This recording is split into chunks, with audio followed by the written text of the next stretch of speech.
it's time to sit back and relax with your favorite drink. And listen.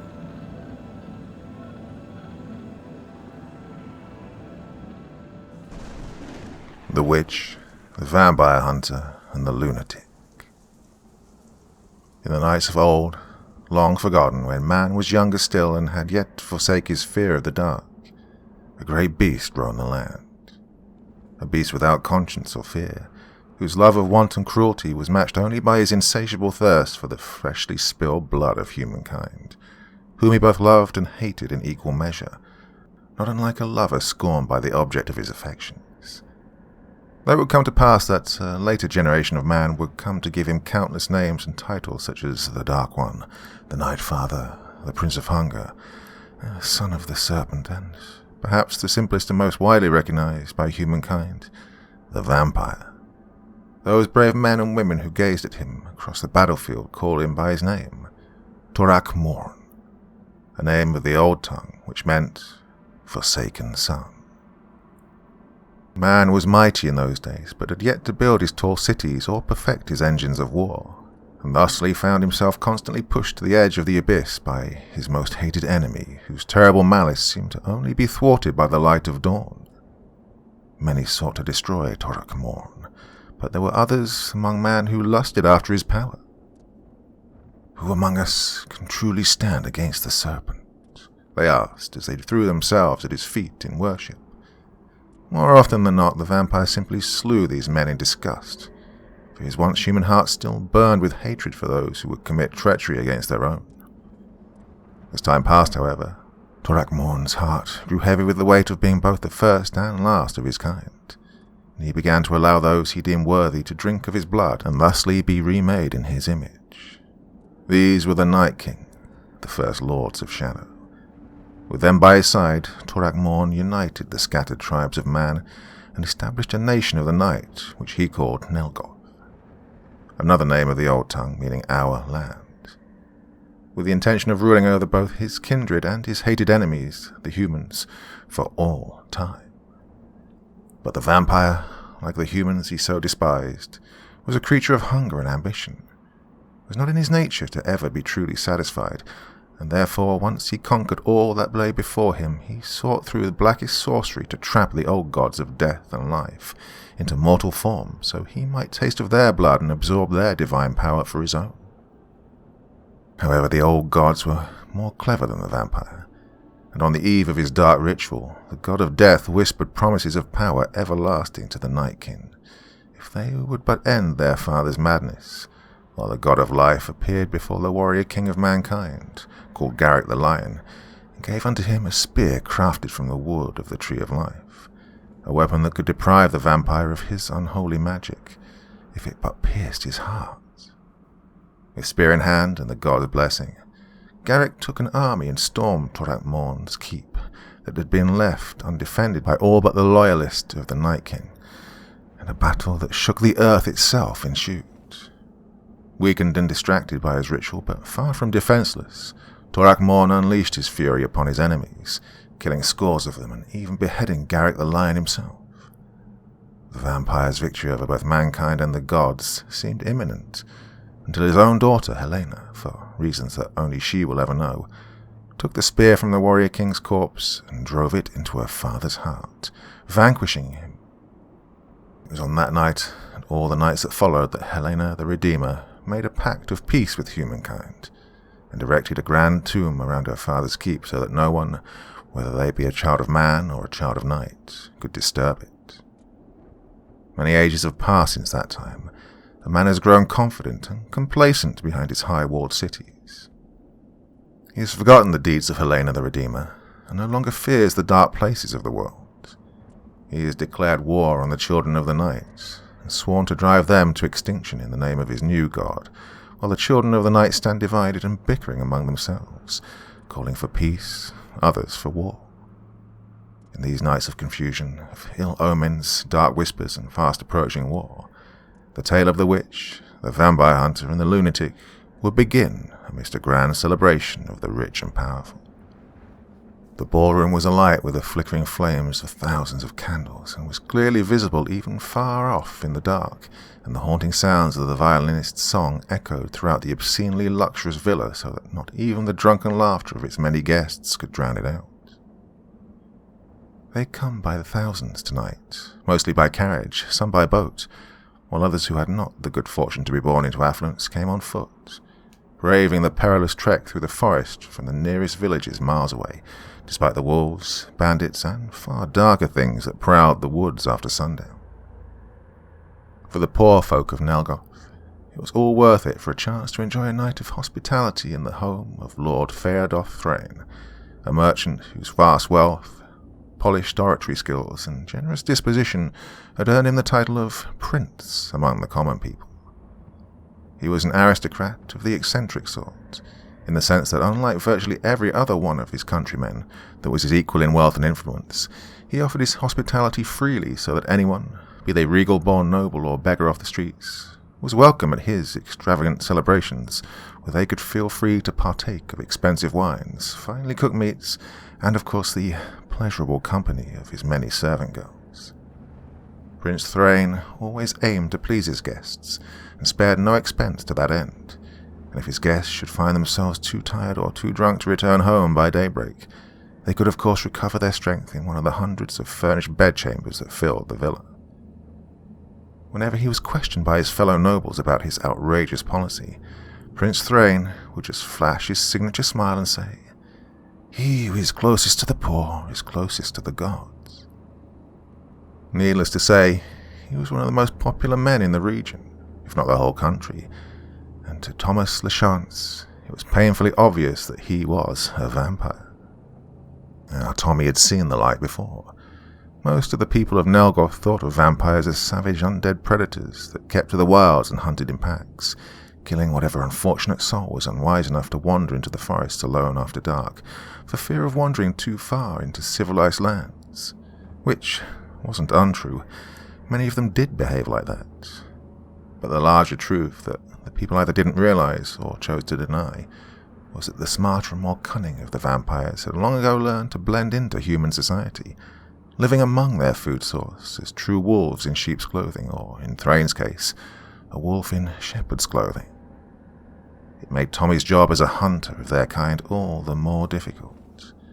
Fucking sneaky leeches, he thought to himself, as he ascended the marble steps that led to the villa entrance. He was taking a lot of risks tonight, big ones. He had to stay focused because in the business of hunting the hunters, a distracted man is a dead one. The ornate archway that was the villa entrance seemed unguarded save a modestly armoured doorman with a thick grey beard and a sleepy look painted across his face. A less experienced or novice hunter would have taken such laughable security as carelessness on the part of his target, but Tommy was not a novice. He knew his intended target well enough to know that it wasn't carelessness, but rather arrogance that lay behind Thrain's lack of security.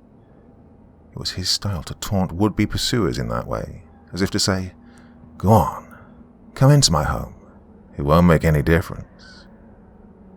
Tommy straightened out his black overcoat as he approached, making sure to keep the various silver blades and spring-loaded firing mechanisms hidden beneath it, ready to draw for what he felt was the inevitable confrontation that lay ahead of him tonight.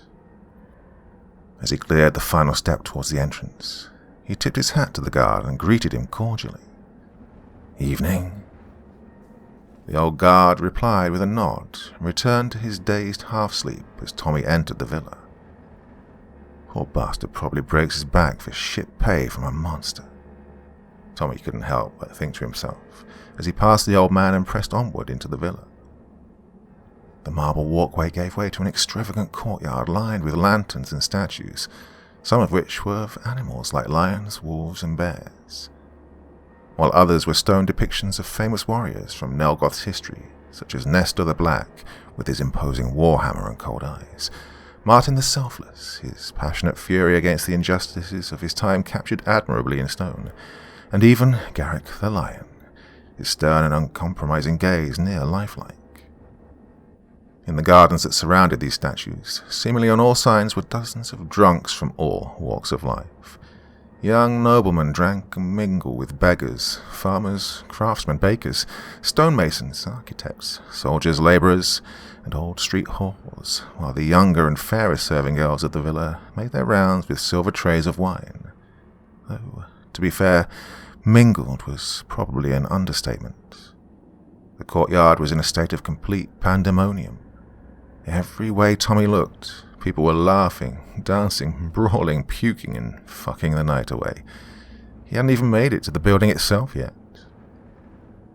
Chaos made Tommy uneasy, because he knew that vampires lived for chaotic situations such as this, when the prey was divided, distracted, and unaware. The ballroom seemed to be on the villa's uppermost terrace, about 3 floors up as far as Tommy could tell, and since he was certain that Thrain would be entertaining his guests in the ballroom, that meant there were at least 3 floors of witnesses, guards, and God knows what else between him and the leech he was there to gut. A weary look painted his already rough features as he weighed his options on how to proceed. An outright assault is out of the question, he concluded in short order. He also doubted he could take Thrain by surprise, since he'd already buried a string of colleagues who had attempted as much, and there hadn't been much of them left to bury. He also considered the very real possibility that the entire villa could be crawling with vampires, not just Thrain. He found himself wishing he'd been a bit more sober when that slippery old bastard Isaac jokingly asked him if he thought he could handle a suicide mission. He could just picture the old man right now, rocking back and forth in that rickety old chair he loved so much back at Fort Vigilance, with a glint in his cloudy grey eyes as he drank himself stupid and took bets on how much of Tommy would be left when the bloodsuckers were done with him. The thought made Tommy promise to himself that once he made it back to Fort Vigilance, he was going to slug the decrepit old bastard right in that smug little grin of his. The music from within the villa shifted from a joyful drinking tune to something more solemn and ominous as Tommy made his way inside, almost as if to warn him that he was now in the lion's den. The building's interior was no less extravagant than the courtyard. A fine red carpet stretched from the doorway into the spacious parlour that was lined on either side with long tables packed with food.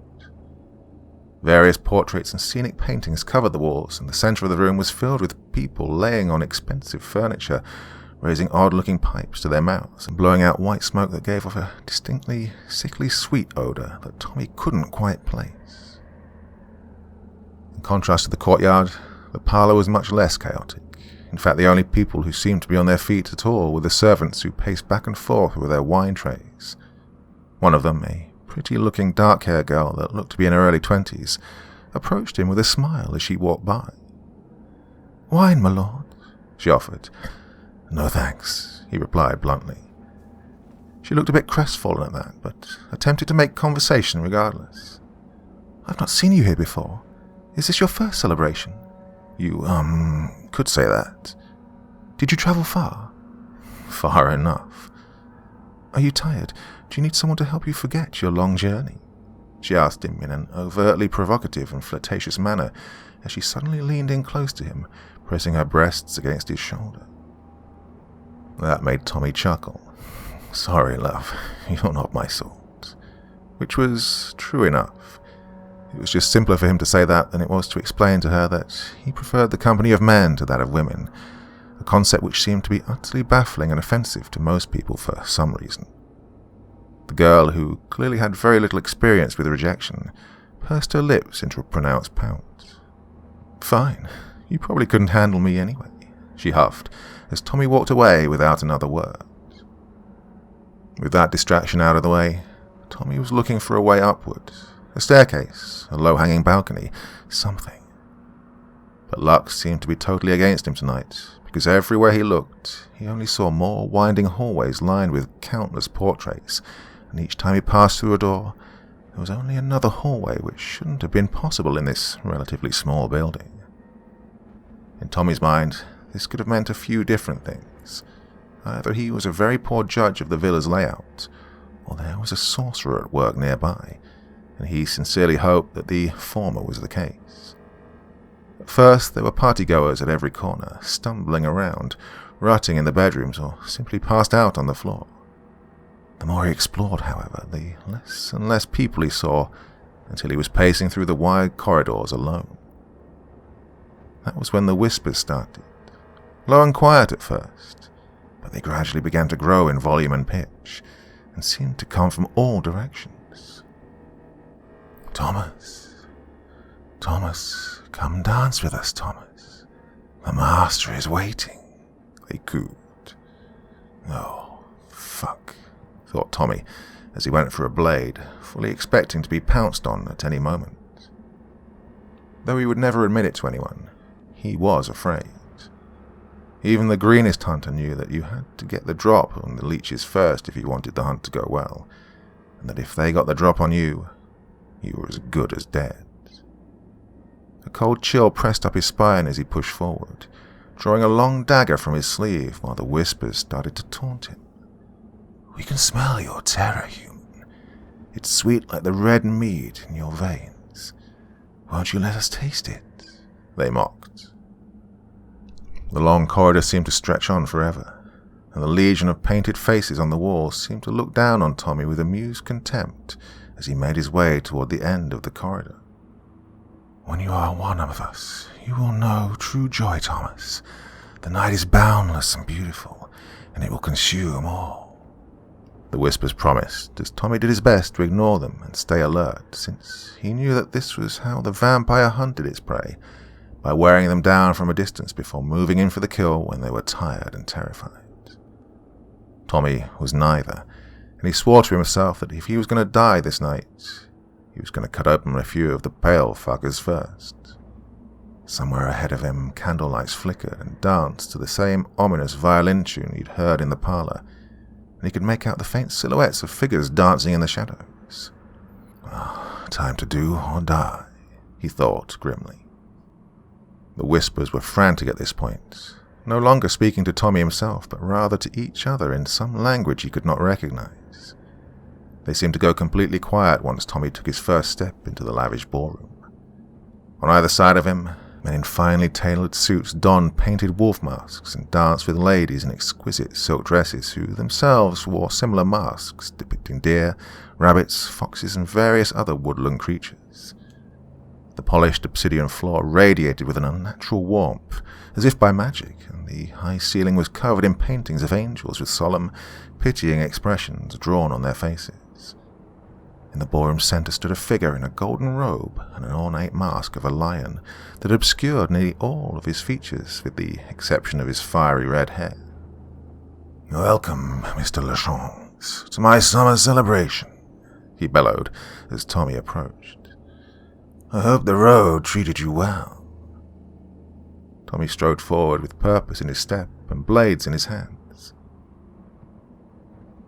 "Why don't we cut this bullshit and get to the part where I cut you open?" he said with exasperation. Laughter filled the ballroom. "I like to take my time, Mr. Lachance. It's not often that I get to enjoy the company of a fellow hunter, for we are both hunters of a sort, are we not? Consider it a courtesy," replied Thrain jovially. "Ugh, is this the part where you launch into a long monologue about how we're not so different, and that good and evil are just points of view, and that my narrow view of morality keeps me from seeing the obvious superiority of the vampire race? Oh, and that if I would just throw down my weapons and join you, I could have power beyond my wildest dreams, and the rest of eternity will be filled with world peace, rainbows, and gumdrops? Actually, I was going to ask if the wine was any good.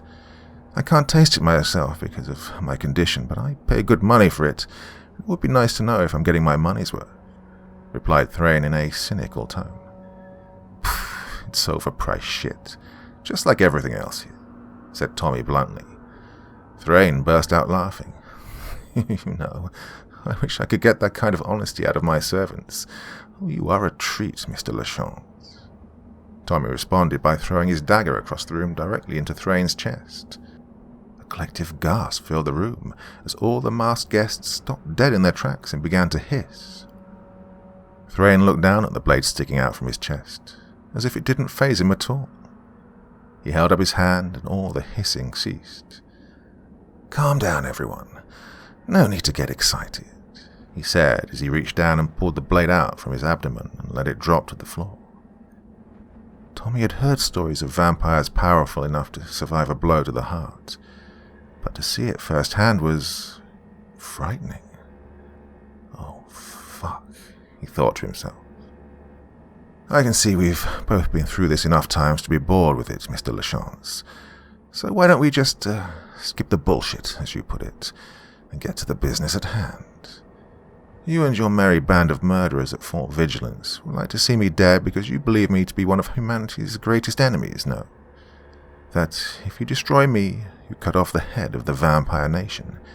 Am I close? He asked. Close enough, said Tommy, drawing another blade.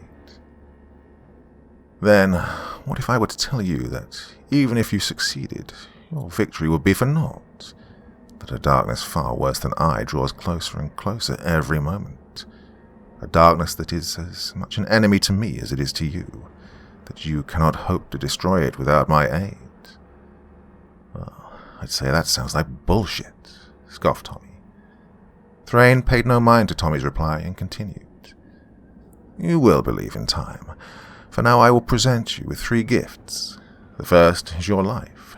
Cherish it while you can, for it is short and too often wasted. The second is a name, Selene Cairn.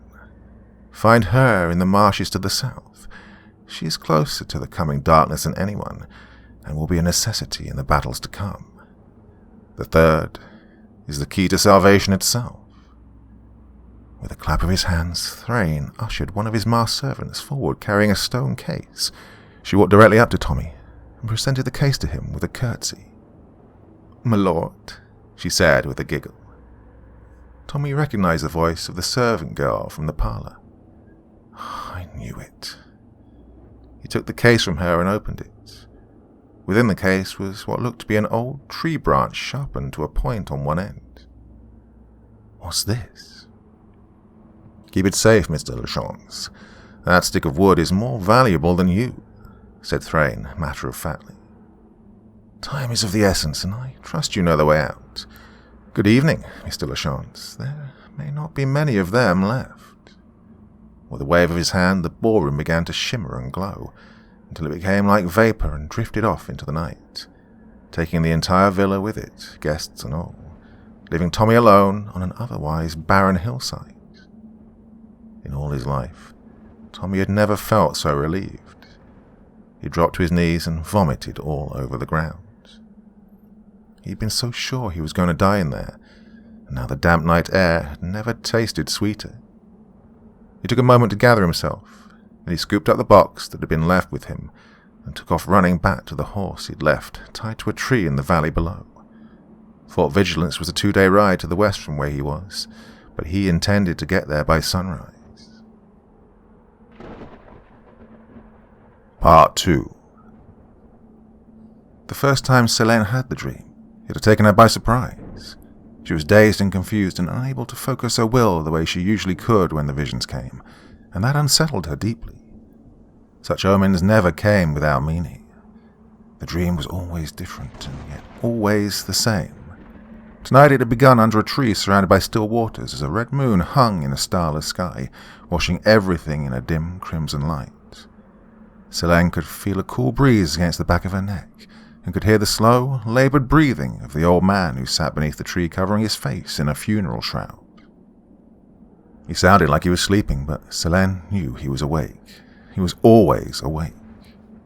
He leaned up ever so slightly as she approached, and Selene stopped in her tracks. That was as close as she would get to him. She had no desire to get any closer.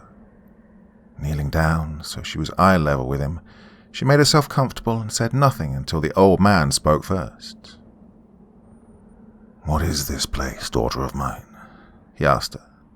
His voice was low, almost a whisper, but every word echoed in her skull. "I know not," she said in reply. "Am I dreaming? Am I cursed?" he wondered aloud, voice heavy with something that sounded like grief. She chose her response carefully. "You are in a space between spaces," she offered, hoping to placate him. "Did you come before me to speak in riddles, child?" he asked, unamused. Selene took a deep breath before she elaborated. This place is a limbo, a space that is out of the world, and at the same time beyond it. A twilight world without time as mortals understand it, she said without doubt. Where's the way out? He asked in a hollow, defeated tone. Selene did not know how to answer that question without enraging him, so she bowed her head in reverence before she quietly said, I know not. For several moments the only sounds that broke the tense silence between them was the ocean breeze and the steady rattle of the old man's breathing, until he spoke again. What has become of your brethren, daughter of mine? Where have they gone? Why do they no longer attend me? The words came out hoarse and choked, almost as if the old man would soon burst into tears of despair and longing. Selene wanted to give the old man the answers he sought, if only to give him some small measure of peace, but found that she could not.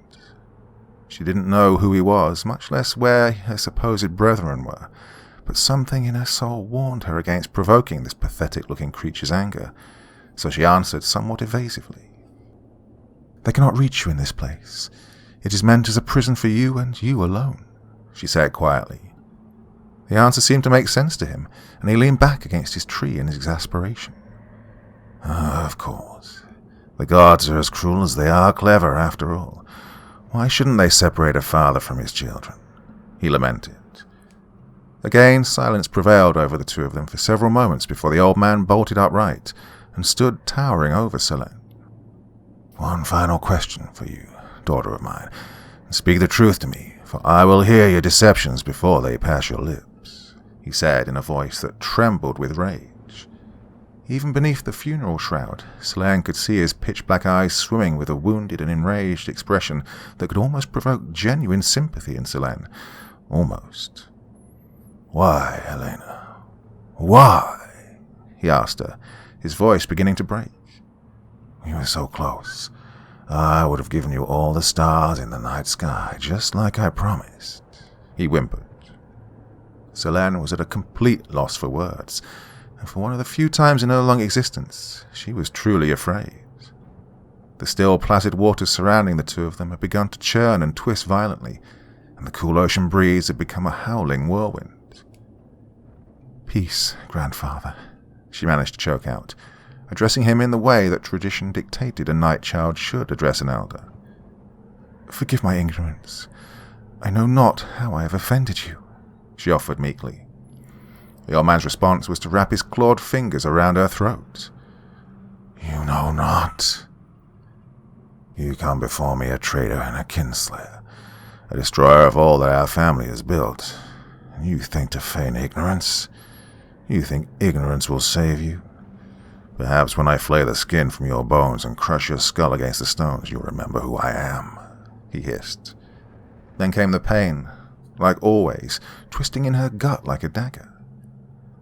It was so awful that for a few short moments Selene was sure that she was truly dying, and not just experiencing one of her visions, and she pleaded for mercy from all the gods. Old Anne knew not to spare her life, for she knew she did not deserve such kindness, but rather that the pain would end.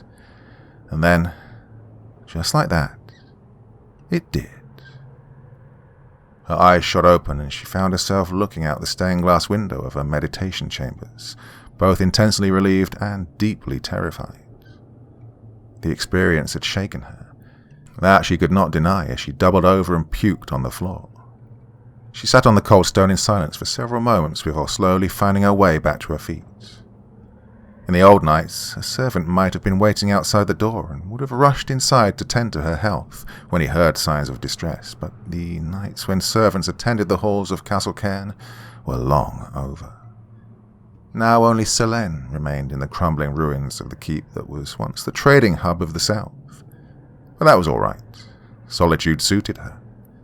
It allowed her to center her gifts and expand her knowledge away from prying eyes in a way that she never could have accomplished within civilized society. Moreover, she was never truly alone.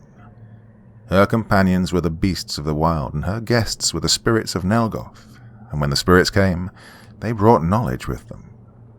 Well, it wasn't always useful knowledge, and the way it was conveyed differed from spirit to spirit. Some of it was whispered, some of it was shouted. Other times, like tonight, it grabbed her by the throat. Selene was powerful in her own right, and wiser than most would assume of a woman of her seemingly few years. She was also very proud and valued self-reliance above most else. But she knew in her heart that she could not properly interpret this omen without guidance. She knew she needed to leave the castle immediately and make the long trek through the marshes to seek the aid of the one person she hoped would die before she had to see again. Mother. Just whispering the word to herself left a bad taste in her mouth. With reluctance, she left her meditation chamber and descended the long, winding staircase that led to the foyer, a task that tonight seemed more daunting to her than it ever had before. Her mind kept returning to the dream. The spirit she'd encountered, if it could rightly be called a spirit, must have been powerful beyond reason, because it was no small feat to pierce the veil that separated the living and the ephemeral, to summon her attentions as often and as forcefully as it did. Such things had almost no precedent, as far as she knew. The foyer of Castle Cairn had definitely seen better days. Its tiled floor was cracked and in disrepair. The furniture that lined its walls was torn and broken from decades of use only by animals, and the fireplace that stood facing the entry hall was barren and cold, while the faded, crinkling portrait of the late Lord Cairn that hung above it seemed to gaze out at the ruins of the foyer with sad green eyes. Selene paused to look at the portrait as she made her way down the stairs. "Am I making the right choice, Father?" she wondered to herself. It had been many years since the old man's passing, yet she still felt his absence acutely. He would have known the best way to move forward. He always did. The portrait stared back at her in silence, forcing Selene's thoughts back into the present. Reaching out with her thoughts, she called out to Alistor, the spirit that was her familiar and, in many ways, her oldest friend. At first he didn't respond, which was normal for him. He was as lazy as the cats whose form he loved to take. Selene was persistent, though, and soon enough his voice filled her mind. "Coming, mistress," he said as he yawned with tired reluctance. A moment or so later, a portly black cat with a single white spot across his forehead came lumbering down the handrail of the staircase, his ageless eyes displaying the annoyance of someone rudely awoken from a deep sleep. "What troubles you at this early hour?" "Dark and terrible visions, old friend, for which I must have answers," she replied with a newfound certainty creeping into her voice. "Shall I read your dreams and give you my thoughts?" he offered obligingly. "I fear I will need more than your help alone to understand the meaning of these dreams," said Selene gravely. Alistor's yellow eyes went wide with recognition, and his voice betrayed his lack of confidence in what she was planning. "Arabelle does nothing out of kindness, mistress. She will exact a steep price for such a service." Selene knew all too well that he was right, and she said as much. "I know. Then you must also know that it is extremely unwise. Read my dreams then if you must, if only to assure yourself that we are out of options." "Your will is my own, Selene, and I trust your judgment. But I would be no true servant if I did not counsel you of the dangers your judgments bring. We left Arabelle for a reason." He lectured, as he followed her into the foyer proper, where Selene came to an abrupt halt. The mystical runes of protection she had etched into the walls and floor of the foyer were active, their magic shining brightly, which could only have meant one thing. "We are invaded, Alistor. Defend yourself," she managed to say, just as a long, serrated blade sailed past her left cheek. Out of the shadows at the far end of the foyer, two figures in pitch-black cloaks emerged with weapons drawn. The one on the right held a pair of serrated long daggers, while the other carried a large two-handed axe. Time seemed to move in slow motion as Selene reached forward with her right hand, while hot flames burst forth from her fingertips toward her attacker. The hooded figure leapt forward higher and faster than what should have been humanly possible, flipping over the flames like a cloud of smoke and landing artfully on his feet about 10 paces away from Selene. Alistor, now fully aware of the threat to his mistress, began to growl menacingly. His body began to grow and expand at a rate that would have made those unfamiliar with the world of magic faint outright. His small teeth grew into polished fangs, and his claws grew out to match them until he stood before the intruders not in the form of a house cat, but instead as a predator of the jungle. The hooded figure closest to Selene had no time to react before Alistair leapt on him, and they both tumbled to the floor where the second figure charged forward towards Selene with his axe raised high for an overhead swing.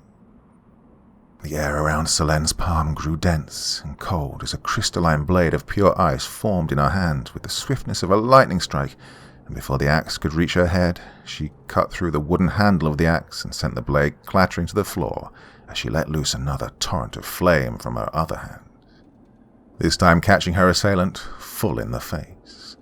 A shrill, ear-piercing, inhuman scream spilled forth from the hooded figure, who Selene could now see was the larger of the two, and he began to flail around wildly as the flames consumed him, but not before his fist slammed into Selene's right cheek, knocking her off her feet and filling her vision with white spots.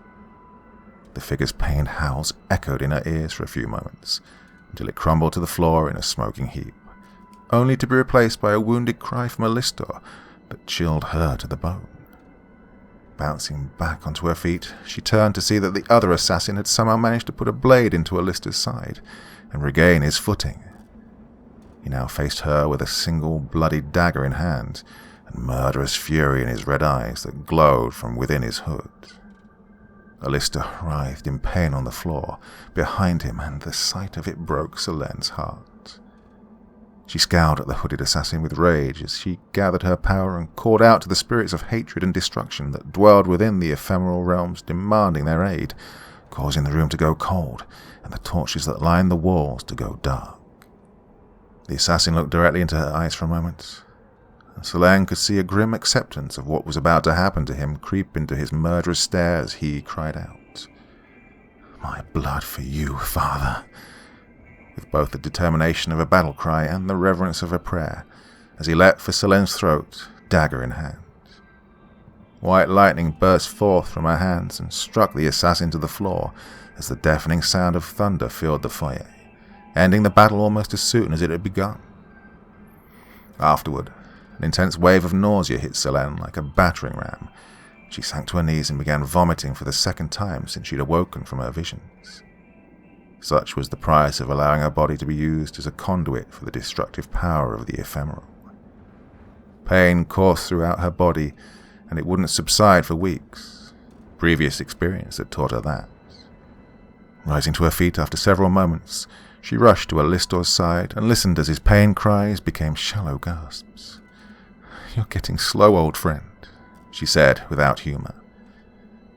"It is the price of my own carelessness, mistress, a lesson I will have to take to heart." She took a moment to examine his wounds and found that there was little she could do for him. "I won't look forward to making the journey to Mother's without you. I will return as soon as I am able, and you are not so frail that you need the protection of an old house cat," Alistair said as he closed his yellow eyes. "Safe travels, Selene." And with that, he said no more. Selene stayed by his side nonetheless, until she felt him cross the veil and watch his vessel dissolve into ashes. It had been nearly a century since Alistair had been last slain in combat, and like all the spirits of the natural and unnatural realms, he couldn't truly die, merely return to the outer realms of his origin. But at the same time, there was simply no telling how long it would take him to cross back over into the land of the living. It could be days, months, or centuries. She had no time to spare to wait for him. Leaving the ashes of her familiar behind, she turned to examine the battered and broken forms of her slain attackers, and what she saw brought her more questions than answers. Both of the corpses appeared emaciated and malnourished, as if they'd been dead for many weeks before this encounter, and their skin had a sickly grey colour to it. Selene knew this as the telltale signs of vampires, and very young ones at that, for only the newly formed undead, who had yet to taste of human blood, still carried the pale visage of the grave.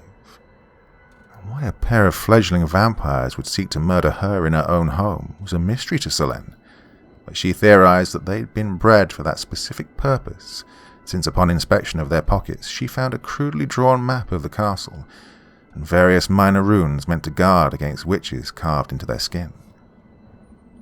It was an amateur work, of course, the kind of shoddy spellcraft peddled by hedge wizards and village crones, all but useless against a true student of the craft. But that, coupled with the deeply suspicious timing of this attack, raised uncomfortable questions, and seemed to give the clear implication that some vampire somewhere desired her demise. She needed answers now more than ever, so she wasted no time in filling her travel bag and stepping through the ancient cast-iron gate of her family home and out into the ominous fog of the marshes beyond. She knew that Mother would be expecting her, and that it was unwise to keep her waiting. Part 3. Most nights the liquor can make the voices quiet, but not tonight. Tonight they were screaming so loud that not even the third bottle of rum could make them silent. They bounced off the damp stone walls of the dungeon and mingled with the hysterical laughter of the madmen in the holding cells below, giving Bunnick a splitting headache. He reached for the bottle and found it almost completely dry, so he smashed it against the wall. Thousands of little glass shards exploded into existence and showered onto the floor, changing shape and becoming the familiar little demons that usually accompanied the voices. They whooped and giggled and danced around in the dirt, stabbing at it with their little horns and pincers while they laughed at Bannock's misfortune, like they did most other nights. But tonight was different. Tonight there was this horrible, clawing sensation crawling up Bannock's spine, like a snake had buried itself in his neck and was slithering around under his skin, whispering to him along with the voices, warning him of impending disaster, which he did his best to ignore. "Oi, Bannock," he heard someone say. He turned his head to see Ralph, one of his fellow guardsmen and probably the closest thing he had to a friend, coming down the corridor with an unpleasant expression painted across his already unpleasant face. "The boss will have your hides if he finds you drinking on the job again, so don't go announcing it by smashing the damn bottles for the whole asylum to hear, you fucking fool." Bannock regarded him with a roll of his eyes. "Oh, that deaf, blind old bastard. Couldn't find his pecker with both hands if he was pissing. Quit whining like an old crow," he shot back. "You might not care about this job, Bannock, but some of us have got kids to feed. Have a care, why don't you?" "Them kids ain't ugly enough to be yours. They're probably the landlord's," Bannock said, the rum starting to get the better of him. "You know this is why no woman will have you, Bannock. You're a miserable, mean old drunk who hardly works. All you do is stare at nothing all night and drink yourself stupid. It's a wonder the rum hasn't killed you yet," grunted Ralph in reply as he settled into his post on the other side of the door leading to the asylum's lower dungeons. Bannock hardly heard him, though. His attention was held by the little demons scurrying across the floor that only he could see. They moved about haphazardly, along the walls, on the floor, all over Ralph's face. One crawled its way into Ralph's left ear, and then crawled out of his right eye. Oof, it made Bannock gag. "Hey, don't go puking all over the floor," yelled Ralph indignantly as Bannock fell off the rotting wooden stool that supported him and landed face first against the damp stone. That was when all the voices went silent, only to be replaced by the sound that Bannock was terrified of. It was quiet at first, like the beating of a drum some distance away, but it still turned his blood cold. He was out of time. He had to run. Even as drunk as he was, he scrambled to his feet and sprinted down the corridor as if the Prince of Hunger himself were at his heels. He could vaguely make out the sound of Ralph's voice, demanding an explanation of where the fuck he was going. He had no time to reply. The drumming was growing louder in his ears, almost as if it were coming from just down the corridor behind him. He needed to leave the asylum immediately, but he wasn't sure if he could leave in time. He turned right at the end of the hallway and ran past a row of occupied holding cells to his right, as the prisoners within spat profanities at him while running past them. He caught glimpses of their faces out of the corners of his now bloodshot eyes. Some were relatively normal, others were distorted and deformed and took on shapes that Bannock could recognize from the past. In the face of one of them, Bannock saw his father on the night he died, complete with blood pouring from his lips, while his cloudy and vacant eyes declared a silent kind of accusation. In another, he saw his mother, her eyes bloated and red from the steady stream of tears that flowed down her rosy cheeks as she begged the Lord's men not to harm her son. That it wasn't his fault, that he was not wicked, just mad. A cry that had ultimately fallen on deaf ears. In the face of yet another prisoner, he beheld the black wolf that had carried away his infant sister into the night, with bits of her flesh and blood still caked on its yellow mouth. He'd made it to the outer courtyard of the asylum, when the drumming that haunted his every nightmare seemed to be right at his heels, almost indistinguishable from his own heartbeat, and mixed in with that sound he could hear the low growl of the wolf, hungry and impatient. His own eyes began to fill with tears. "Please, not here, not now, I beg you." But the wolf would not be reasoned with. Too long had it languished in its prison, and now tonight, with the newfound strength given to it by the silver light of its sister moon, the wolf ran free. The next morning, as the first light of dawn washed the tall spires of Fort Vigilance in a dim, iridescent glow that reflected off the misty waters of the Valdrune River that ran some distance below the tall hill on which the fort lay, which gave the entire settlement the faint appearance of enchantment. Were it not for the shrill, ear-piercing screams of the terrified onlookers that echoed from the marketplace near the fledgling city's centre, one could have almost called it peaceful. No one was quite sure who first found the bodies, but given how many of them there were, and how thoroughly and grotesquely they'd been mutilated, it could well have been anyone in the settlement. Later investigations into the matter that would come to be called the greatest massacre in the settlement's history called it the Red Morning because of the sheer amount of blood that had saturated nearly every corner of the marketplace at dawn that day. Whatever had happened in the city overnight had begun sometime after sundown. The city's daytime watchmen reported nothing irregular in the city streets, while the night watchmen for the most part agreed that the chaos began shortly after their shifts had begun. The screaming of people in agony had started in the eastern end of the market, rousing many hundreds in the city from sleep to defend themselves. These people then rushed to the market with whatever weapons they could find in an attempt to track down whatever had invaded their city, only to be swiftly dragged into the shadows and savagely butchered one by one. By the day's end, 57 of the fort's citizens would be confirmed dead, and another 34 maimed beyond recognition. The survivors had little to say about the attacks that was useful to authorities anyway. Most were totally incoherent. Some spoke of a massive shadow moving through the darkness like some foul wind, faster than the eye could follow, while others spoke of glistening fangs and the guttural, hungry growls of some wild beast. Tommy Lachance, however, would learn of none of this until much, much later on. He was just as surprised and aghast as everyone else when he first laid eyes on the corpses, though he was perhaps a bit more reserved about expressing it. He'd not slept since before his encounter with Prince Thane, and fatigue lay heavy on his shoulders. He slouched in the saddle as he passed through the settlement's gate, looking like a tormented ghost returning from hell itself. Tommy's raven black hair was soaked in sweat, and his emerald green eyes were cloudy with exhaustion. Under his arm he held the stone case given to him by the devious vampire prince, which felt as if it had tripled in weight along the journey back. Tommy had originally intended to ride straight to the fort proper and meet with Isaac Thorgood. Isaac was an ornery old bastard, but he was also indisputably one of the best vampire killers in Nelgoth, and the closest thing the cause had to a leader. Before Isaac, there were no professional vampire hunters, just ragtag groups of farmers and former soldiers armed with local superstitions. Isaac brought them together and made them a true fighting force, showed them how to track the leeches to their nests, how to recognize the ones that hid among the crowd, and, most importantly, how to kill them when you find them. The men respected him. Some even called him Many-Fangs because of his habit of collecting the teeth from his slain foes. As it turned out, however, there was no need to go all the way to the fort to speak to Isaac. He stood in the market square, fully armoured, with 20 of his best men at his back, trying to keep order amidst the gathering crowd of onlookers. Directly across from Isaac stood a gathering of perhaps 8 or 9 men in crimson robes, with their heads bowed in prayer. At the head of this gathering stood an elderly man whose robes were trimmed with gold, and on his head he wore what appeared to be a makeshift crown of thorns that dug into his head, causing him to bleed.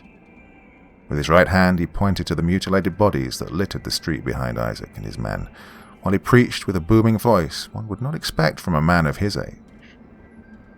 "See how the arrogance of man hath laid him low. Is this not the prophecy made true before our very eyes? Was it not foretold that those who denied the truth of the blood would find it spilled upon the earth? Were we not warned that the serpent would return to exact vengeance upon those who would murder his kindred?" Frightened murmurs spread throughout the crowd as the old man spoke, most denouncing what he said, while others seemed to wonder if there was a truth in his words. Isaac stood staring at the man in silence for several moments, with his grey brows curled in displeasure, before Baylor, a brutish giant of a man with a temper to match, stepped forward with his hand on his sword. "Let me kill him, General. Him and his leech lovers must have had a hand in this," the man growled. Isaac held up his hand to halt Baylor's advance, "and we don't know that for sure." He then turned and strode up to the crimson-robed old man, so they were face to face. "That's quite enough sermons for today, Herath. You and yours must disperse and return to your temple so we can do our jobs," he said evenly. "What will you do if I will not be silent? Will you murder me in broad daylight, or would you slay me in the night with your coward's knife?" Isaac did not skip a beat in his response. "You and yours are citizens of this fortress, and will be treated with all the respect and dignity you are owed. But make no mistake, Herath. If I find out that you and your little cult had anything to do with this travesty, I will personally toss your corpse into the Val room." The two aging men stared each other down for several moments before Herath broke the silence. "It is not me or mine that you have to blame for this tragedy, Manyfangs. If you wish to place the blame, then place it with thine own malignant soul," he said in resignation. As he spoke, the chime of a bell rang clear in the distance. Tommy knew this to be the sound of the Bell of the Redeemer, which hung from the highest point of the temple on the western edge of Fort Vigilance, calling its worshippers to prayer. At this, Herath turned away from Isaac without another word and marched towards the bell's chimes with his crimson-robed courtier in tow, their passage unobstructed by the crowds of people around them, who recoiled away from them as if they were a nest of vipers rather than a gathering of men. As they receded from vision, Tommy made his way to Isaac with an ashen expression painted across his face. When Isaac saw him approach, his face lit up with happiness and relief for the briefest of moments, before melting back into the solemn face of a commanding officer ready to receive a report. "Tell me good news, Tommy. I've heard quite enough bad news already, and it isn't even midday." Tommy at first said nothing, merely took the time to dismount from his horse and nearly toppled over to the cobblestone ground in the process. Isaac caught him by his shoulder as he fell, showcasing his remarkable reflexes despite his many years, and helped him to steady himself until he could stand on his own. "What's this you've got with you?" he asked, gesturing to the stone case. "Tell me Thrain's head is in that box, Tommy. Tell me the demon is vanquished," implored Isaac, with genuine hope creeping into his voice. The sad, forlorn look in Tommy's eyes told Isaac the answer even before he shook his head. "What is it then? What happened out there? Out with it." Tommy took a deep breath before he spoke. "There's too much to explain, Isaac, and too many unwelcome ears out here." Isaac understood immediately and began barking orders for people to make way for them as they moved away from the stalls of the market and past the cast-iron gates of the fortress into relative safety, listening to the soft, suspicious murmurs of the crowd all the way. "Who's that?" some wondered.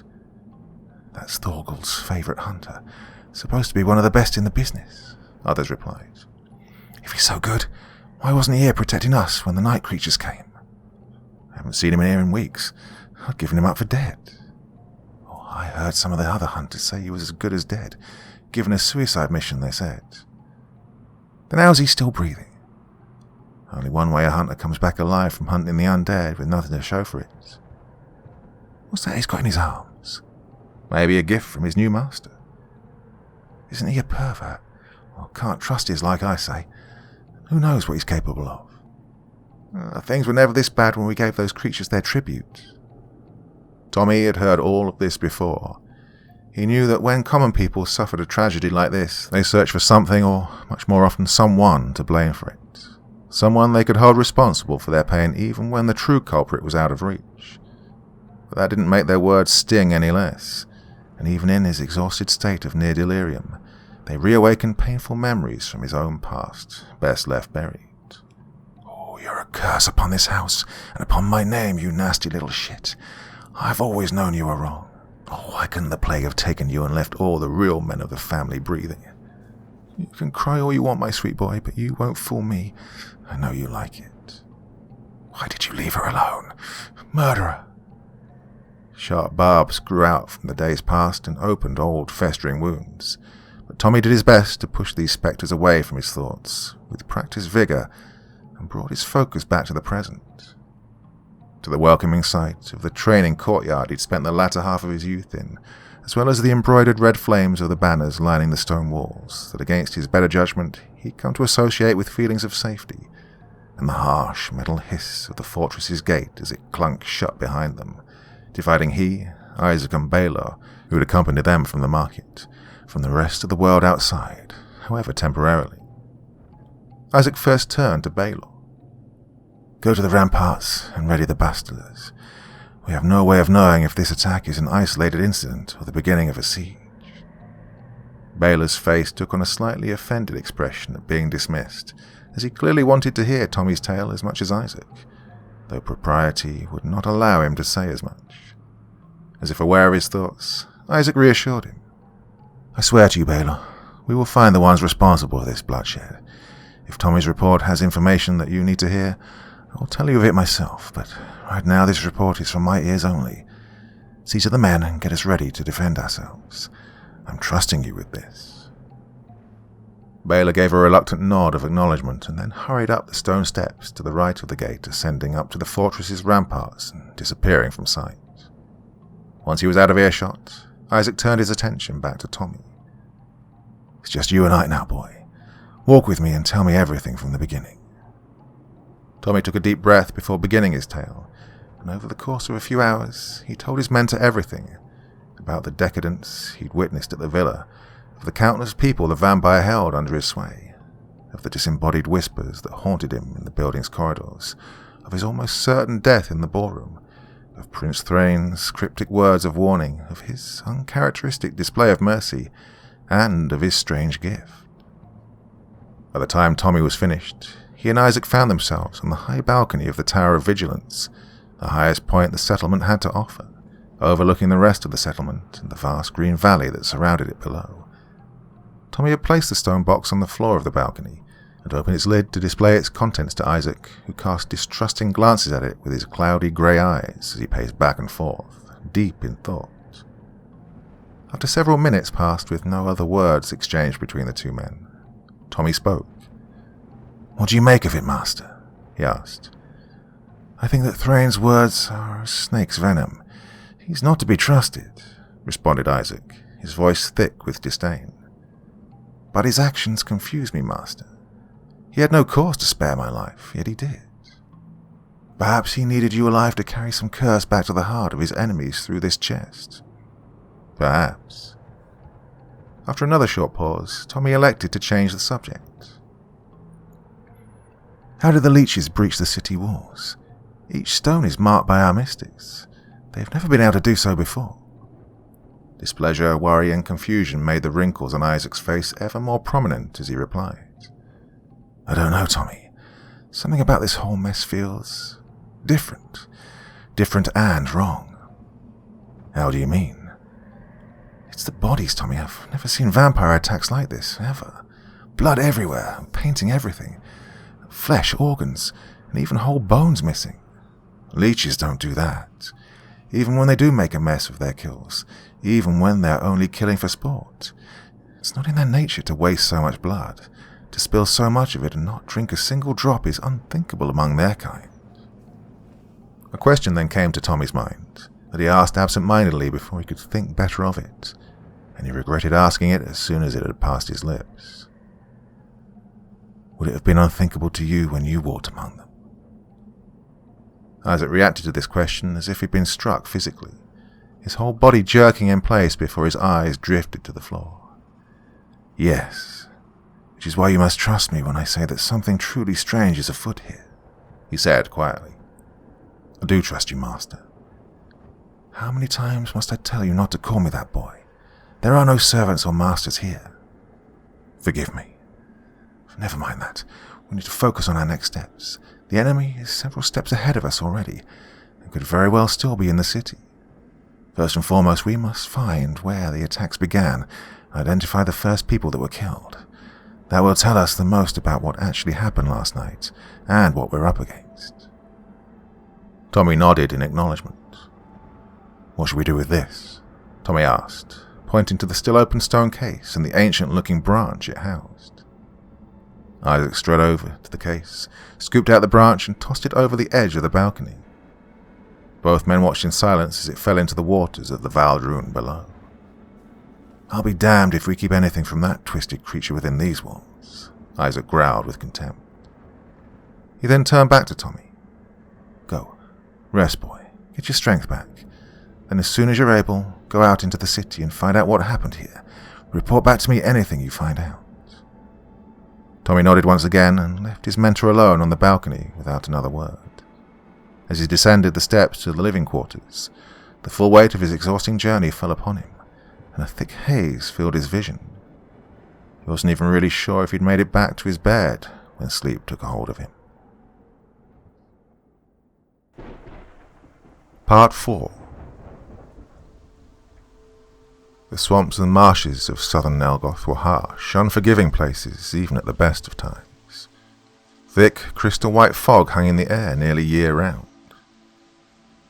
Even the most experienced traveller was at constant risk of getting trapped in mud pits that rose up to the knees, or of being pulled into the bog by hungry animals that ate whatever they could get a hold of, or catching a deadly illness from one of the countless insects that swarmed through the air. And none of these dangers even began to touch on the true evil that made its home in the fog. For generations, uncounted men who'd lived on the swamp's borders told stories of ghosts that wandered the swamps, forever crying out in mourning for the lives they'd lost there, and of the crone, a cruel and cunning demoness whose sorcerous song weakened the veil that separates the living from the dead, and who wore the face of an old woman and feasted on the hearts of lost children. Selen knew these stories were mostly nonsense, the fevered tales of frightened fishermen who knew no better. She also knew that at the heart of these tales was the sorceress Arabelle, a woman she once revered above all others, and called Mother. Her stomach curdled at the thought of laying eyes on her again, and the baleful cries of wolves out in the distance as she made her way through the fog did little to make her feel better about the impending reunion. How long had it been since she'd left the castle? Was she on the right path, or did she get turned around somehow? Did Arabelle even still reside in that same forsaken cave she had when Selen had left her? Selen's heart told her that she did, that even after all these decades, Arabelle had not changed a bit, that she would still be the cold, uncompromising force of nature that she'd always been, an ever-devoted servant to the forest gods of old, which meant she wouldn't dare stray far from the fountain of her power. Despite this knowledge, however, doubts still circled Selen like vultures. She found her mind wandering back to her days learning the craft at her mother's feet, of the sacrifices she'd made to be free of her, and of how truly small and powerless she felt in her presence. She tried to tell herself that things were different now, that the cursed old woman held no power over her, that she was an apprentice no longer. But the more she told herself these things, the more they began to sound like lies. She found herself wishing now more than ever that Alistor was still by her side, and she allowed herself to wonder where he was at that very moment. Her mind conjured up the formless, twisting void she sometimes saw in her dreams, that Alistor himself had told her was his birth home once, long ago. How could anyone exist in a place such as that and not go mad? She'd asked him. The tired old cat had regarded the question incredulously. How can anyone exist in a place such as this and not go mad? Don't patronize me, Alistor. At least in this world we have a ground to stand on. That had made him chuckle. No being can choose where his existence begins, Selene. Only whether or not he wants to keep existing.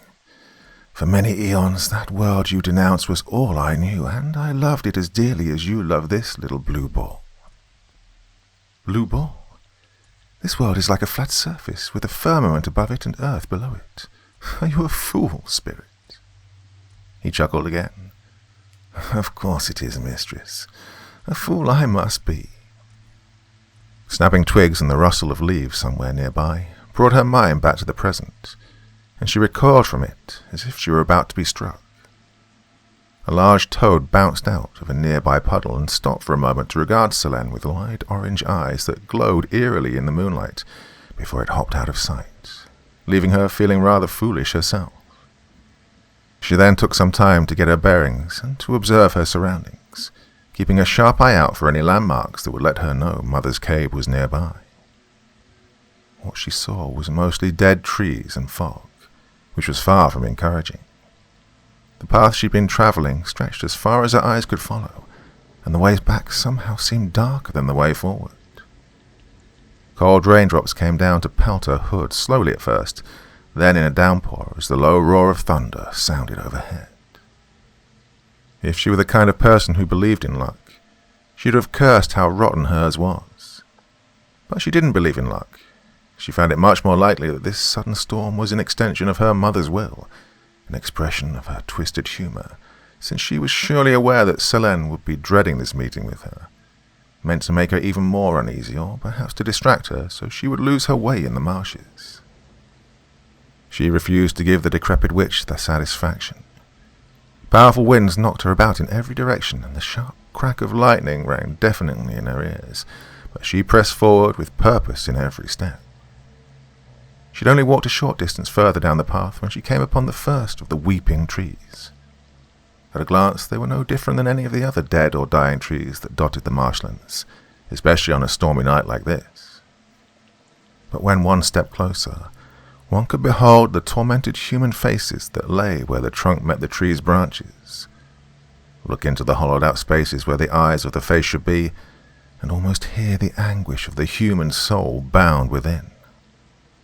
Selene did not know how many weeping trees existed within the swamp.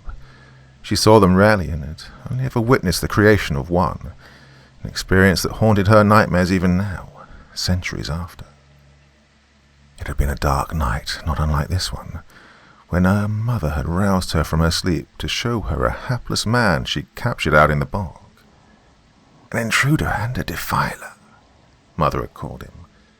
Apparently she'd happened upon him as he was chopping down a sapling for firewood, an inexcusable offence to her, since she owed her vast powers and her millennia-spanning lifespan to a cabal of ancient and powerful spirits that lived within every tree, leaf, moss, animal, fungus, every bit of soil of the swamp, and made themselves out to be gods. He has violated our sacred ground, and the old bones have decreed retribution. He will repay the forest with blood, body, and soul. It was then that Mother had produced from her cloak the thorn, a sharp, jagged root that was as deadly as any blade, and began to carve the runes of sacrifice into the man's skin while Selene, against her better judgment, held him in place with her own magic. He screamed at first, sobbing and wailing like a child rather than an adult, until Mother had her spiders sew his mouth shut while she completed her grim work. When she was finished, the man was a bloody, shaking, sobbing mess, and he would have passed out several times over from the pain had Arabelle not kept him conscious throughout the ordeal with her magic. She then handed the thorn to Selene. Place it in his heart, apprentice, and from his life's blood our new sapling will grow, she'd said with a crooked, menacing smile. Selene reluctantly took the thorn from her mother's hand and turned her gaze to the man who was to be her victim. Before she could stop herself, she met his eyes. Though his mouth was shown shut, his torn, teary expression said everything he wanted to say. Please, no. Go on, apprentice. The old ones are not a patient lot, Mother had ordered. Selene moved the thorn into position above the man's heart, then stood completely still for several moments before she turned back to Arabelle with a pleading look in her eyes.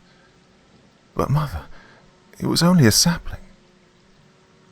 Arabelle's expression morphed from one of pleasure to one of irate disgust. She strode over to Selene and knocked her to the ground with the back of her hand. "Weak little fool. The forest grants no blessings to fragile hearts," she scoffed as she retrieved the thorn from Selene's hand and drove it into the man's chest. The man shook violently as death took hold of him, before he went still. They left the body there in the mud, with the thorn still protruding from his chest. Though Mother had later on punished Selene for her weakness, they never spoke of the incident again. When Selene returned to the spot some time later on her own, she saw that a healthy-looking sapling had indeed sprouted up from the murdered man's corpse, one that gazed back at her with his same despairing, tear-laden face. Looking upon it again now, so many centuries later, she couldn't help but wonder if it recognized her. Its bare branches swayed in the howling wind, almost giving Selene the impression that it was reaching out for her, and guilt overwhelmed her. She turned away to continue down the path when a frantic and desperate voice cut through the wind. No, please, don't go. Don't leave me here again." She snapped back around to face the weeping tree, and was met with silence.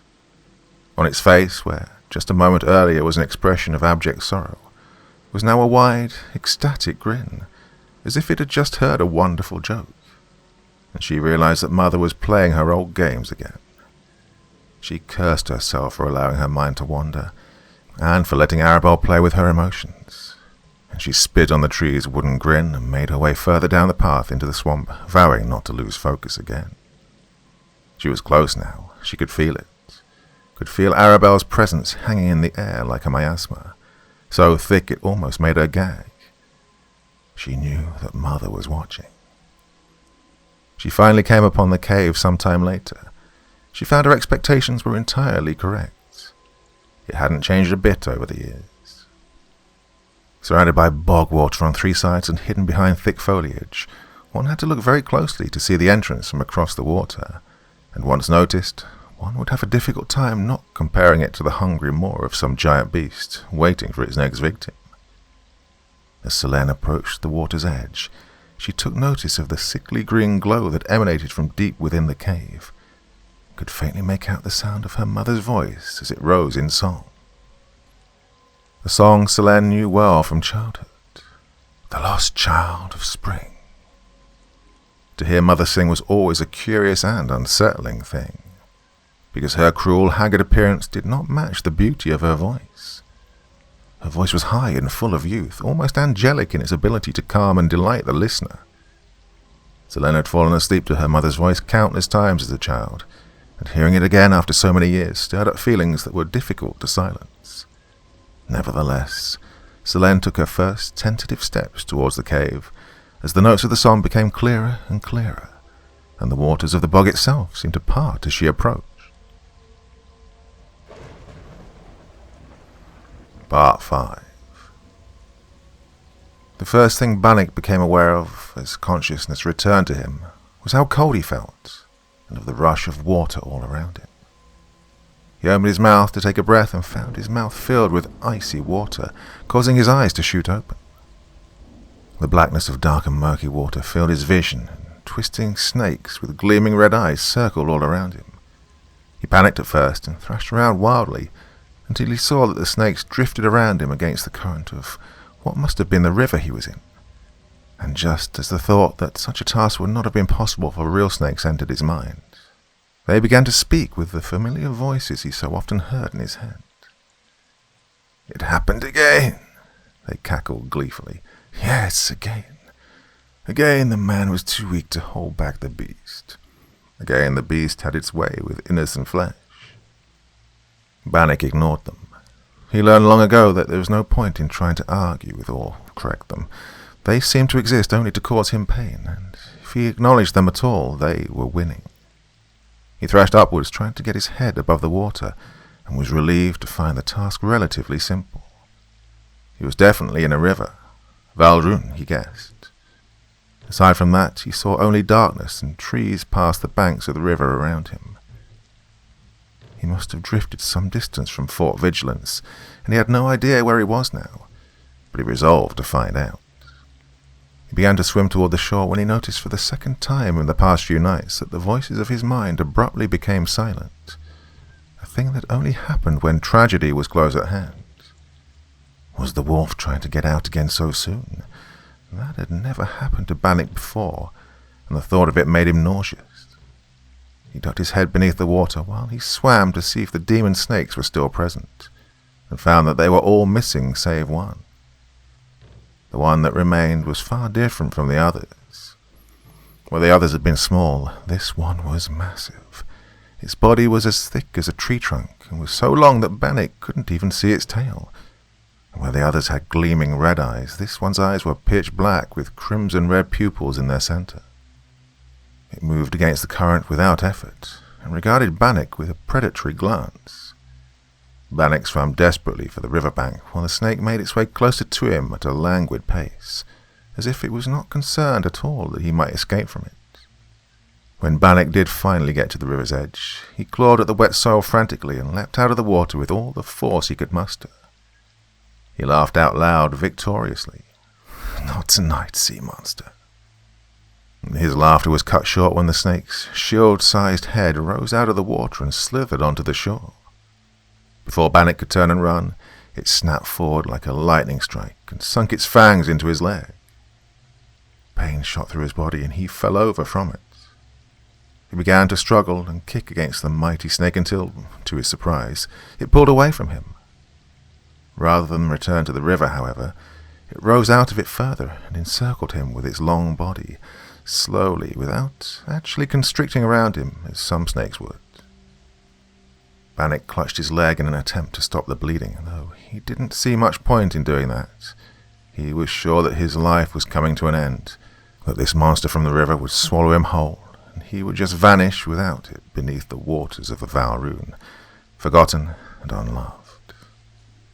Oddly enough, though, he felt at peace with that, like the weight of the world was off his shoulders. At least he wouldn't have to hear the voices anymore. At least the wolf would die with him. He lay back against the ground and turned his head to see the black eyes of the creature that would devour him. "Well, what are you waiting for?" he asked it expectantly. The snake regarded him with what could have been called a curious expression, if one could ascribe such a thing to a giant serpent. A voice then filled Bannock's mind, one that he'd never heard before, that sounded low and ancient, clear but also distant, as if it was travelling from a great distance away like an echo. "What strange feast presents itself to me tonight? Long have I reached out to the world above with my essence to feed on the lowly beasts, and all their blood is known to me, but, dare I say, I have never tasted blood like yours before. What are you, creature?" Bannock was at a point beyond confusion. Was this giant snake speaking to him? He was at a loss for words. "I have yet to take your tongue, creature, so you will use it to speak. I will not ask again. What are you?" Bannock," he said hesitantly. The voice scoffed. "I care not what you are called, creature, for I already know what to call you. I call you slave, for that is what you are, as is every creature that walks my lands. I would know what you are, for I can see only what you are not a man, nor a beast. This river is on your lands." Again the voice scoffed. "This river, the forest around it, the valleys that surround it, and the mountains that surround the valleys, all of it is mine, and I will reclaim it from the betrayers, harlots, and arrogant slaves that think to usurp it from me. But first I will know what you are." "I am a cursed thing." That response seemed to have a calming effect on the snake, or at least momentarily made it forget whatever thoughts angered it so. When the voice spoke again, it sounded relaxed and amused, as if Bannock had just shared an inside joke with him. "Aren't we all? What do you want from me, demon? If you mean to eat me, then just do it." Do not doubt that I could, creature, if it were my desire. I could sustain your pitiful life for centuries while I amuse myself with your torment, or just as easily devour your very soul through the red mead that spills from your throat. But that would be a waste. You are a rare creature, and I am in need of champions to serve my will in the coming nights. You shall be my claws in the world above, until I see fit to release you from my service. Before Bannock could respond, the snake opened its maw and dragged its long, jet-black tongue from the bridge of his nose to his hairline, leaving an awful, burning sensation as it went. Where the snake's tongue had touched him, Bannock's skin turned black. He screamed out in pain and thrashed around wildly in the sand while the snake regarded him dispassionately. Now you will hear my words and obey. When you can walk again, you will journey south with haste to the Cradle of Dawn, retrieve the young sorceress that resides in the castle beyond the marshlands alive, and bring her to my resting place, where you will place her beating heart upon my grave. When the pain had subsided enough for Bannock to respond, he did so through clenched teeth. How will I know her when I find her? You will feel her presence through the mark I have placed upon you. Where will I take her when I have her? Where is this grave of yours? When the time is right, I will guide you to it. By what name do I call you, demon? You know mine, and if I am to serve you, I must know what to call you. You need only call me master. Now, go, creature, and be thankful for my mercy, for you shall not receive it a second time, and do not think that you can disobey me now. The mark I have placed upon you calls out to me forevermore. There's nowhere you can go now that my eyes will not see.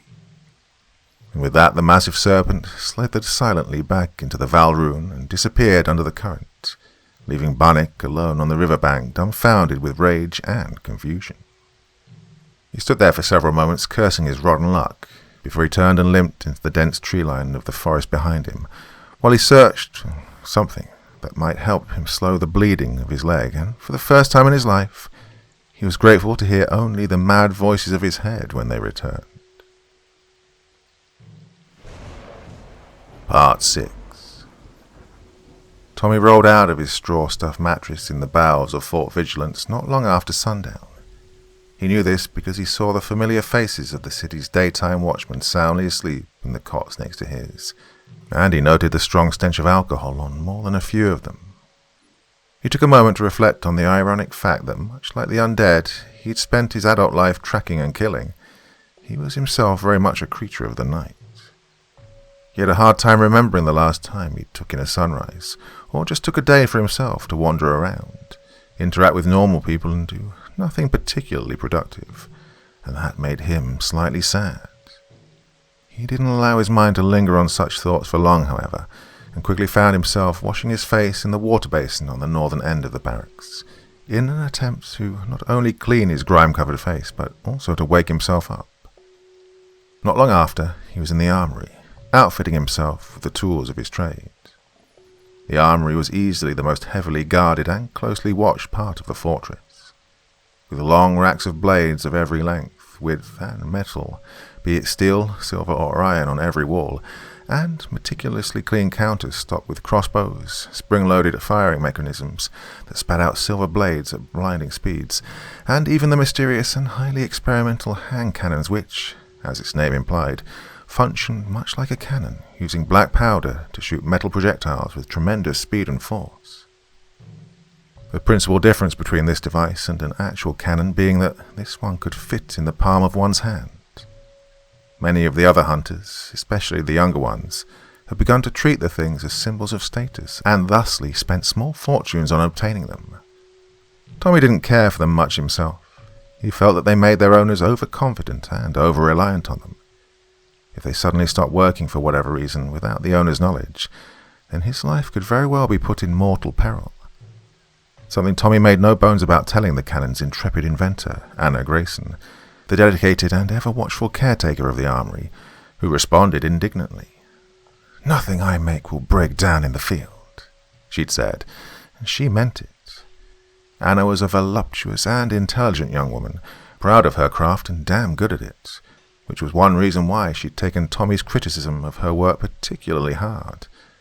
Another being that, though you'd probably have had to fight her to get her to admit it aloud, she was fond of Tommy, whom she'd been raised alongside since her 15th year, and had gone out of her way to let him know as much in the past before he'd begun to be more open about his romantic tastes. For his part, he did his best to explain this to her gently.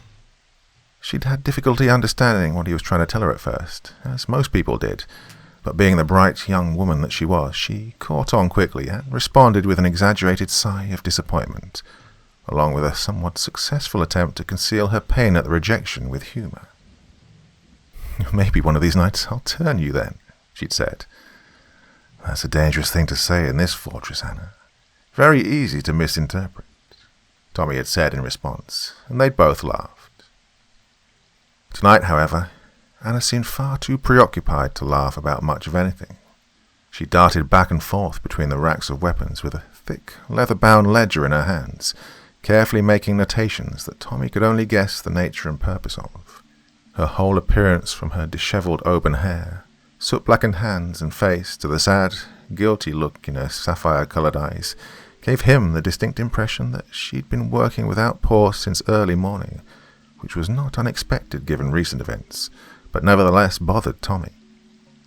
He did not like seeing his childhood friend blaming herself for the past day's tragedy, as his instincts told him she was, since she often boasted that her weapons could keep Fort Vigilance secure against any threat. He stood at the doorway of the armory's entrance in silence, trying to think of something he could say to cheer her up, or at least momentarily take her mind off the red morning, and thought of nothing particularly witty or comforting before she took notice of him. "I've got your usual orders laid out on the table over there, Tommy. Cleaned, sharpened, and oiled up for battle, and I've already signed them out for you, so you can just take them and get to business," she said offhandedly, not taking her eyes off her ledger. "What happened last night was not your fault, Anna. It didn't have anything to do with what the guardsmen were armed with. Sometimes awful things just happen, things that no one could have predicted or prepared for. This was one of those things." She stopped writing and let out a deep breath. "We should have been prepared for it, Tommy. We aren't some helpless farming village out in the sticks or some careless bunch of mercenaries. We're Fort fucking Vigilance. People everywhere in this country look to us for hope, to show them that we don't have to let the monsters have their way with the world, that we can fight back. Well, how can we expect anyone to believe in what we're doing here if we can't defend ourselves within our own walls? The people will always have hope, Anna. This attack will not change that. And if we want people to believe in us, then we have to show them that we can get back up after we get knocked down. And we can't do that by obsessing over what's already over and done. We have to move forward." Anna went quiet for a moment before she spoke again, and when she did, she sounded as if she were on the verge of tears. "Damn the demons that did this, Tommy. The darkest pits in hell are too good for them. So many people. I knew some of them. Rory from the bakery with his burned bread and his dumb smile. Matilda, that rude old bat that worked in the kitchens who never really liked me but always made sure I had something to eat. The pain they must have been in at the end. Oh, it's unforgivable, Tommy. We can't let them get away with this." "We won't. I promise." Anna took a deep breath before she spoke again. "I know. And thank you for trying to cheer me up. That's more than what most around here would do. Because you've always got your nose in some book, or you're frolicking around the forges playing in the soot, making yourself unpresentable, or doing some other nonsense unsuitable for a lady. You'll never find a husband that way," said Tommy, doing his best impression of the grouchy, short-tempered and exceedingly proper governess Isaac had employed to help raise the both of them some years back. That made Anna crack an earnest smile. "I'll still find one faster than you." That stung a bit, but he was happy to see her smile.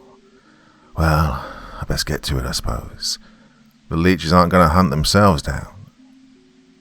Anna gave him a nod of acknowledgement and went back to furiously making notations in her ledger with renewed vigour, while he made his way to the long table that held his equipment. 12 silver blades of various lengths, though none of them were longer than his forearm. The black eggs that were not eggs in a literal sense, but rather small painted glass orbs filled with an acidic solution, meant to be thrown at an enemy's face. And his secret weapon, the spring blades, sleek clockwork mechanisms that attached to the wrists and fired silver bolts with deadly precision. He outlined himself with quick, practiced ease, and left the armory with purpose in his step. Now began the least thrilling yet most important part of his job, the investigative work. He would have to read the night watchman's reports of that night thoroughly, then see the scenes of the attacks himself and find potential witnesses. It would be daunting work, but Tommy was accustomed to it, and like Isaac, he felt compelled to find out what new horrors the leeches had unleashed. He made his way from the eastern section of the fortress, where the armory was, to the western section toward the Hall of Records, with no doubt in his mind that he was going to have a very long night.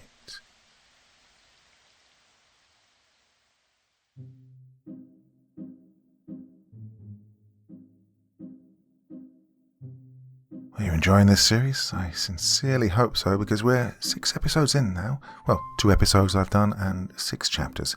And the good news is there is a lot more to come. So if you're enjoying this, let me know in the comment section below the video, and I'll keep going next Sunday. Sound good to you? I hope so. Well, that's it for me this evening, but I'll be back again tomorrow. Monday evening treat for you all. Long story? I've got a lot of long stories lined up for next week, so I hope you can enjoy all of them. The podcast, got to mention it, haven't I? Going strong. We've got how many episodes now up? 4? 5th one is coming on Thursday evening. So if you prefer to listen to me in that form, it's going well, and it'll be coming along every week from now on until, well, who knows, forever. Well, that's enough for me for this Sunday evening. Like I said, I hope you enjoyed that one. I hope you like the format of me putting all the episodes together in a new video each time. If you don't, then let me know, okay? Because, that was last week's and this week's put together, and a lot of you seem to prefer that. And, well, it's no problem for me, either way. Well, till tomorrow, my dear friends. Very, very sweet dreams, and bye-bye.